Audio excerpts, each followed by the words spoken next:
lance un dé. Si on obtient 6, c'est un événement que l'on va appeler grand A. On extrait une boule de l'urne U qui contient 9 boules, 3 rouges et 6 noirs.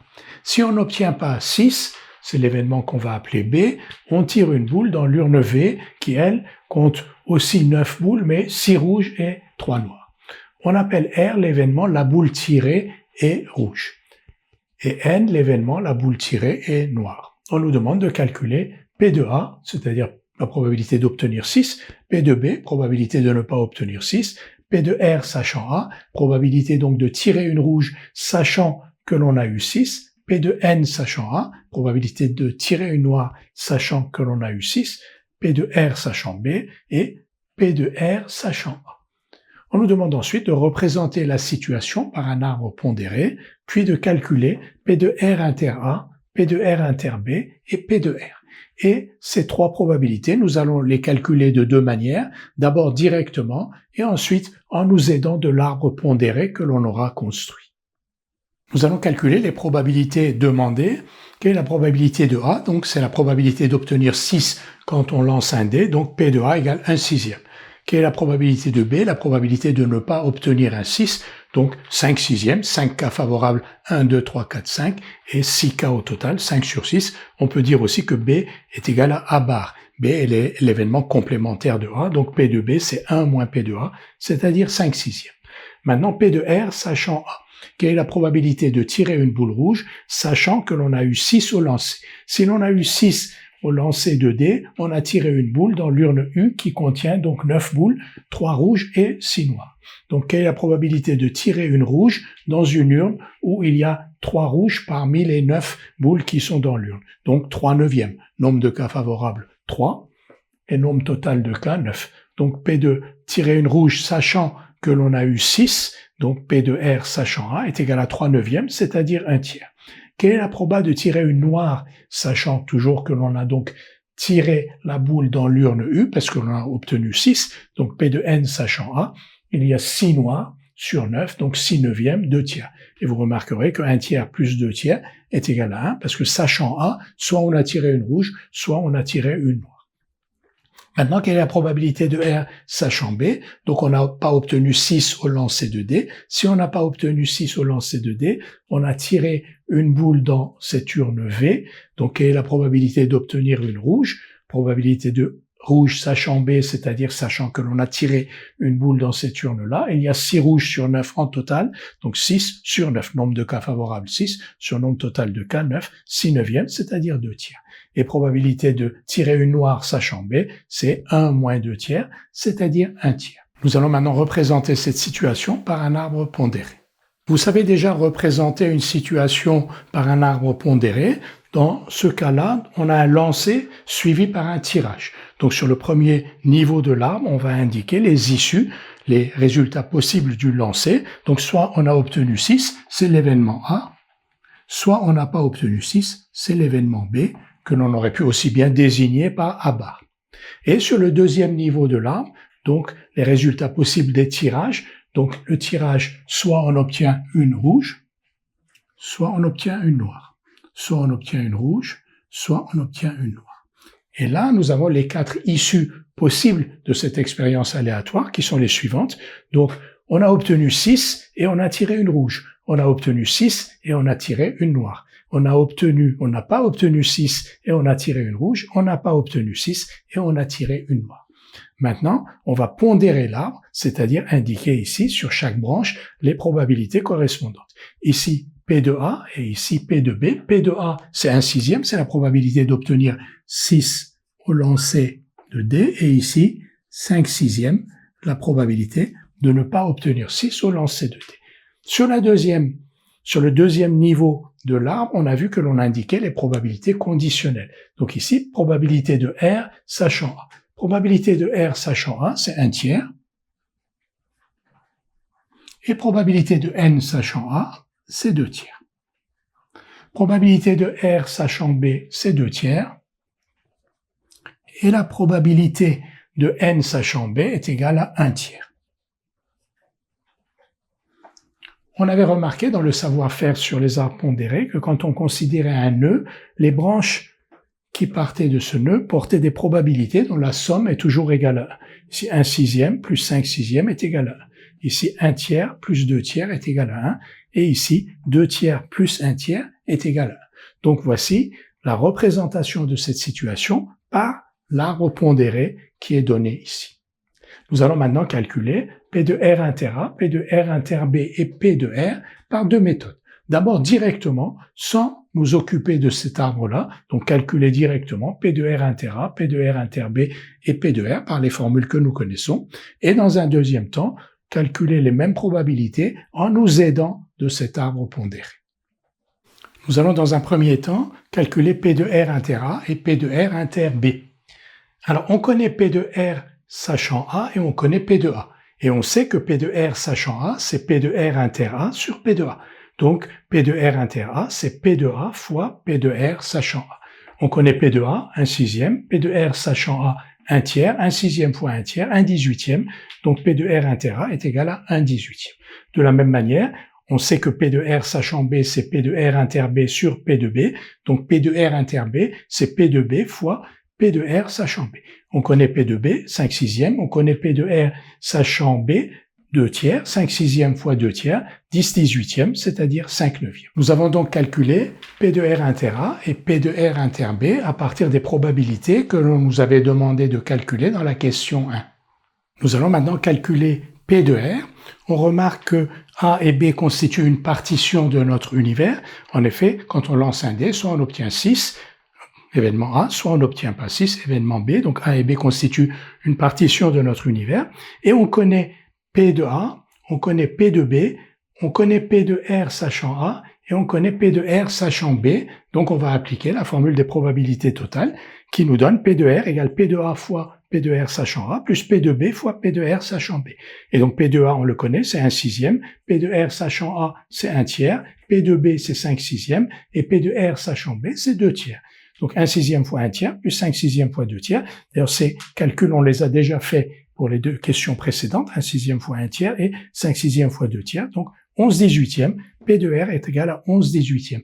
La probabilité de tirer une boule rouge est égale à 11 18e. Et on a fait tous ces calculs, donc les calculs de P de R inter A, P de R inter B et de P de R, sans utiliser l'arbre pondéré, mais tout simplement à partir des probabilités que l'on avait calculées dans la question 1. Nous allons maintenant calculer les probabilités de R inter A, probabilité de R inter B et probabilité de R en nous appuyant sur l'arbre pondéré que nous avons construit. D'abord, une notion de vocabulaire. Qu'est-ce que l'on appelle chemin dans cet arbre? Alors, les branches, on a vu ce que c'était, les nœuds aussi. Donc ici, on a un nœud, ici, on a une branche, ici, on a une branche, ici, on a un nœud, ici, on a une branche, on a une branche. Un chemin, c'est tout simplement une succession de branches qui permettent donc, qui relient le nœud initial ici à un nœud final ici. Donc là, on a un chemin. Ici, on a un chemin. Et chaque chemin correspond à un événement. Quel événement? L'événement qui est l'intersection des événements qu'on rencontre sur ce chemin. Donc voici un chemin ici. Les événements qu'on rencontre sur ce chemin sont A et R. Donc ce chemin correspond à l'événement R inter A. Ce chemin-là correspond à l'événement R inter B. Et ensuite, ce qu'il faut savoir, c'est que la probabilité d'un chemin est égale au produit des probabilités qu'il y a sur les branches de ce chemin. Donc, la probabilité de ce chemin, qui correspond donc à l'événement R inter A, donc P de R inter A, c'est tout simplement 1 sixième fois 1 tiers. Donc, on va l'écrire. 1 sixième fois 1 tiers, c'est-à-dire 1 18e. Ce chemin-là, qui correspond donc à l'intersection des événements qu'il y a sur le chemin, donc à R inter B, ce chemin-là, sa probabilité, c'est-à-dire la probabilité de l'événement qui lui correspond, est égale au produit des probabilités que portent les branches du chemin, c'est-à-dire 5 sixièmes fois 2 tiers.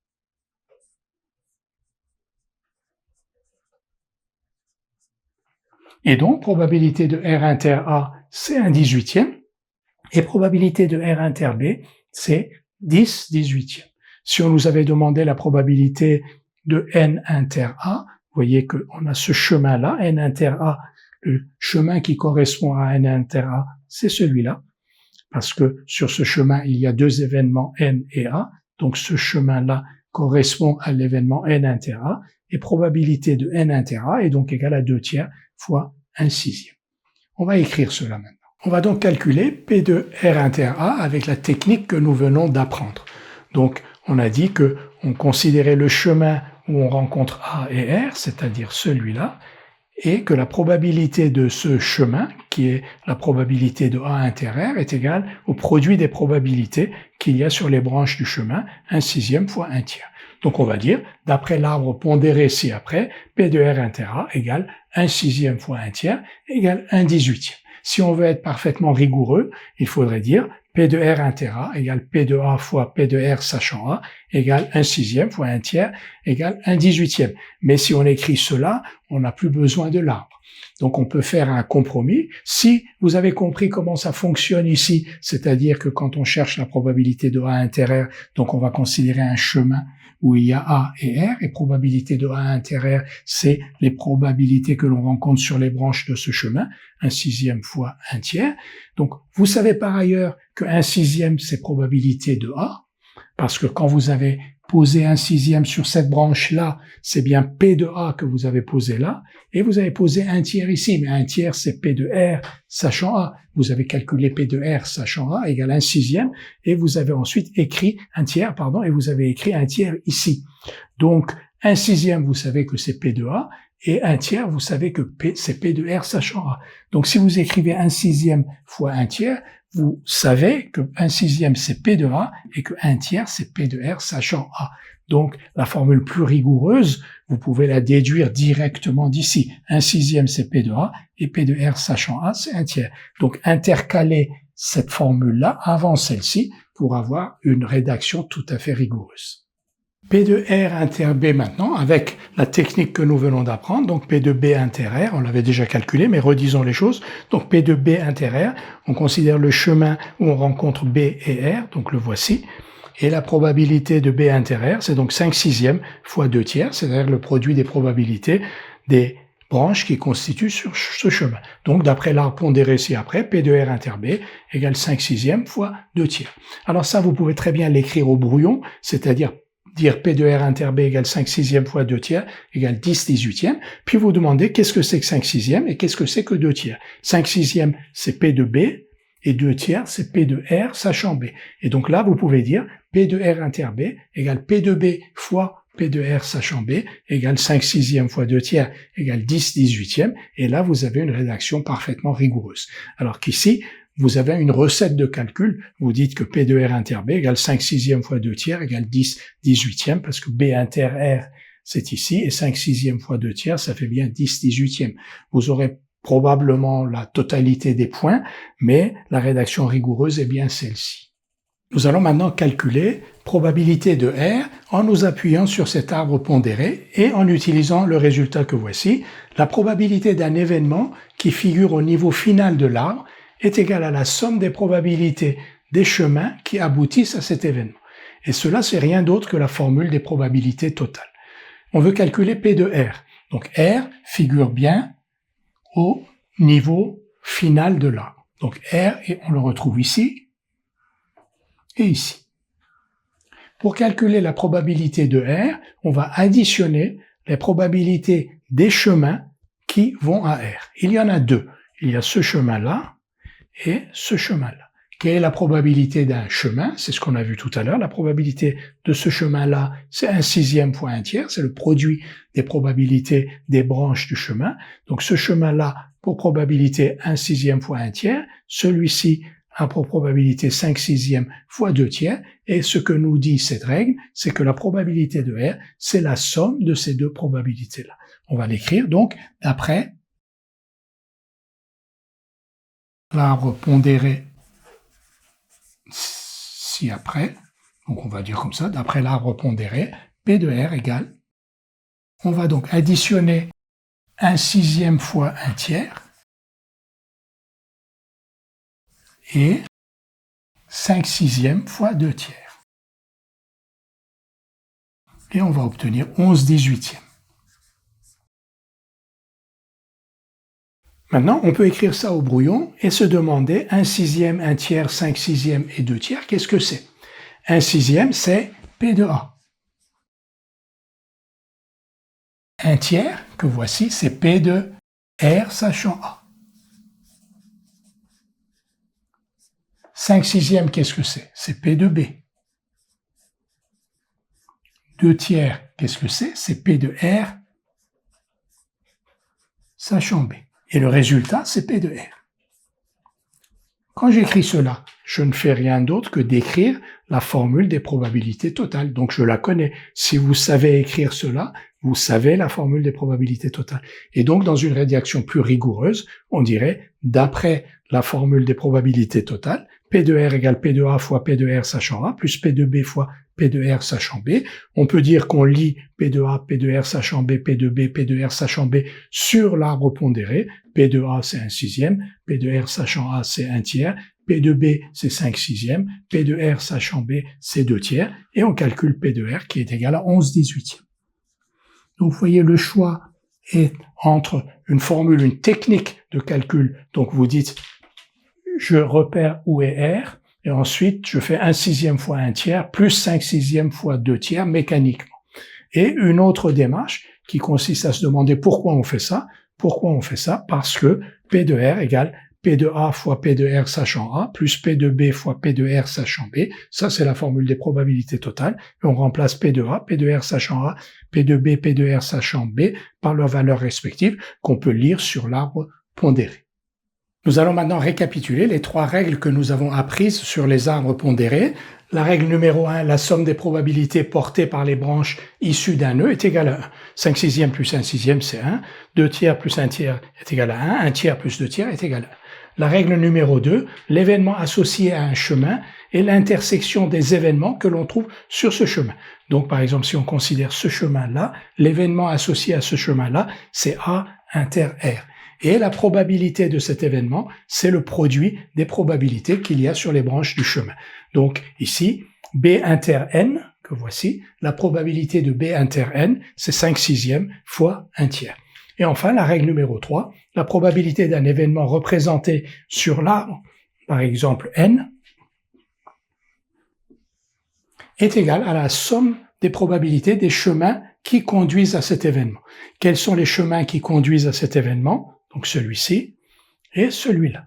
D'après la règle numéro 2, ce chemin-là a pour probabilité 1/6 fois 2/3, c'est-à-dire 2/18, et celui-ci 5/6 fois 1/3, c'est-à-dire 5/18.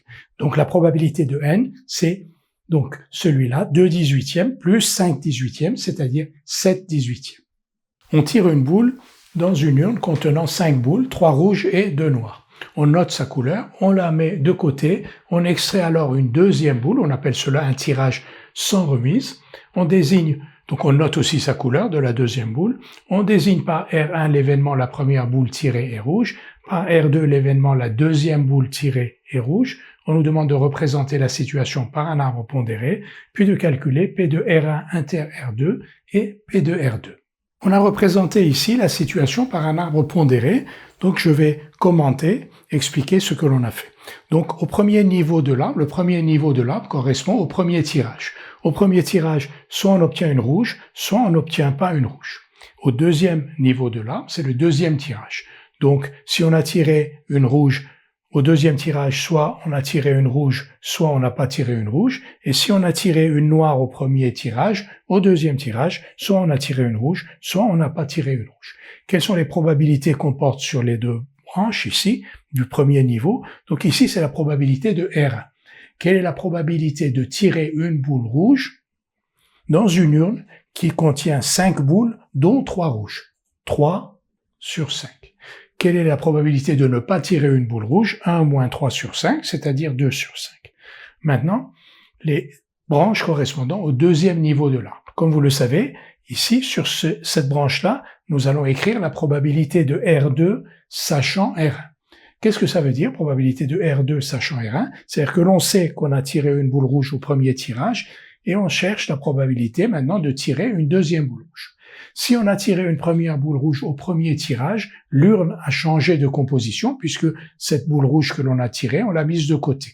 Donc le deuxième tirage se fait dans une urne où il n'y a plus que 2 rouges, puisqu'on a enlevé une des rouges, et 2 noirs. Quelle est la probabilité de tirer une rouge dans une urne où il y a 2 rouges et 2 noirs? Donc ça va être 2 sur 4, 1 demi, et ici 1 moins 1 demi.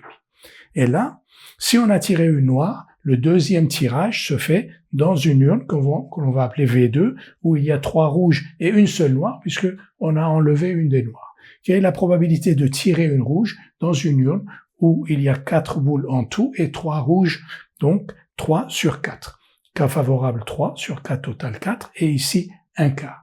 Donc on a cet arbre-là avec R1, R1 bar, R2, R2 bar, R2, R2 bar, et les probabilités que l'on vient de calculer en faisant très attention, comme c'est un tirage sans remise, l'urne change, et entre cette branche et cette branche-là, le deuxième tirage ne se fait pas dans la même urne. Donc la solution ici, donc comment on a calculé 3 cinquièmes, 1 demi et 3 quarts, est expliquée ici dans le détail. Nous allons calculer d'abord P de R1 inter R2. P de R1 inter R2, c'est P de R2 sachant R1 fois P de R1. Cette formule, il faut la connaître par cœur, ou pouvoir la retrouver, P de R2 sachant R1, c'est P de R2 inter R1 sur P de R1, et si vous multipliez P de R2 inter R1 sur P de R1 par P de R1, il ne reste que P de R1 inter R2. Donc P de R1 inter R2 égale P de R2 sachant R1 fois P de R1. P de R1, on l'a calculé, c'est 3 cinquièmes, et P de R2 sachant R1, on l'a calculé aussi, c'est donc 1 demi. Donc 1 demi fois 3 cinquièmes égale 3 dixièmes. Donc ça, c'est un calcul direct. On peut aussi s'appuyer sur l'arbre pondéré que l'on a fait et utiliser les règles que l'on a apprises sur cet arbre. Donc on va dire que l'événement R1 inter R2 correspond à ce chemin de l'arbre qui est marqué donc d'une double barre rouge ici. Donc ce chemin correspond à l'événement R1 inter R2. Quelle est la probabilité de ce chemin? La probabilité de ce chemin, c'est le produit des probabilités des branches qui le constituent, donc 3 cinquièmes fois 1 demi, c'est-à-dire 3 dixièmes. Alors là, il s'agit d'une technique de calcul. Si vous la connaissez, si vous savez donc que P de R1 inter R2 est égal à 1 demi fois 3 cinquièmes égale 3 dixièmes, vous pouvez aussi aller un peu plus loin pour être plus rigoureux. Donc si vous savez que P de R1 inter R2 égale 1 demi fois 3 cinquièmes égale 3 dixièmes, vous pouvez vous interroger, qu'est-ce que c'est que 1 demi? 1 demi, c'est P de R2 sachant R1. Qu'est-ce que c'est que 3 cinquièmes? C'est P de R1, et vous retrouvez la formule P de R1 inter R2 égale P de R2 sachant R1 fois P de R1, que vous pouvez donc insérer en disant P de R1 inter R2 égale P de R2 sachant R1 fois P de R1 égale, et là, vous pouvez dire, d'après l'arbre pondéré, P de R2 sachant R1 égale 1 demi, P de R1 égale 3 cinquièmes, donc P de R1 inter R2 égale 3 dixièmes. Calcul de P de R2, d'abord en écrivant la formule des probabilités totales directement, donc en écrivant P de R2 égale P de R1 fois P de R2 sachant R1, plus P de R1 bar fois P de R2 sachant R1 bar, puisque R1 bar est une partition de notre univers. Et on remplace P de R1, P de R2 sachant R1, P de R1 bar et P de R2 sachant R1 bar par leur valeur, P de R1 3 cinquièmes, P de R2 sachant R1 1 demi, P de R1 bar 2 cinquièmes et P de R2 sachant R1 bar 3 quarts. Et on obtient P de R2 égale 3 cinquièmes par une application directe de la formule des probabilités totales. Calcul de P de R2 en utilisant l'arbre. Donc on va chercher les événements, donc l'événement R2 dont on cherche la probabilité ici, R2 et R2, et on va identifier les branches de l'arbre qui aboutissent à R2. Il y a 2 branches, une première ici et une deuxième ici. Et on a appris que probabilité de R2 était égale à la somme des probabilités donc de ces 2 branches, ou de la probabilité plus exactement des événements représentés par ces 2 branches, c'est-à-dire R1 inter R2 et R1 bar inter R2. Donc P de R2 égale 3 cinquièmes fois 1 demi plus 2 cinquièmes fois 3 quarts, parce que l'on sait que l'événement représenté donc par cette branche-là a pour probabilité le produit des probabilités 3/5 à 1/2, et cet événement-là, c'est-à-dire R1 bar inter R2, a pour probabilité 2/5 fois 3K. Donc P de R2 égale 3/5 fois 1/2 plus 2/5 fois 3K égale 3/5. Maintenant, si vous maîtrisez bien cette technique de calcul avec l'arbre, une fois que vous avez écrit au brouillon P de R2 égale 3/5 fois 1/2 plus 2/5 fois 3K, vous pouvez vous interroger, qu'est-ce que c'est que 3/5? 3/5, c'est P de R1. Qu'est-ce que c'est que 1/2? 1/2, c'est P de R2 sachant R1. Qu'est-ce que c'est que 2/5? C'est P de R1 bar. Qu'est-ce que c'est que 3K? C'est P de R2 sachant R1 bar. Et donc là, si vous savez dire ce que sont chacun de ces nombres, vous savez dire que P de R2, vous savez donc écrire la formule des probabilités totales et rédiger de manière rigoureuse, c'est-à-dire dire, d'après la formule des probabilités totales, P de R2 égale P de R1 fois P de R2 sachant R1 plus P de R1 bar fois P de R2 sachant R1 bar. On lit ces probabilités-là sur l'arbre pondéré et on obtient donc le résultat 3/5. Pour résumer, soit vous savez écrire directement la formule des probabilités totales, ça c'est ce qu'il y a de mieux, soit vous ne savez pas écrire la formule des probabilités totales, vous utilisez donc la propriété numéro 3 de l'arbre et vous donnez la réponse P de R2 égale 3/5. Ce que je vous encourage à faire, c'est que si vous savez utiliser l'arbre, faites le pas supplémentaire qui consiste, une fois que vous avez écrit cette formule, à vous interroger sur ce que c'est que 3/5, 1/2, 2/5, 3K, les remplacer par leur valeur, et donc dire, d'après la formule des probabilités totales, P de R2 égale, et donc revenir à une écriture, à une rédaction la plus rigoureuse possible.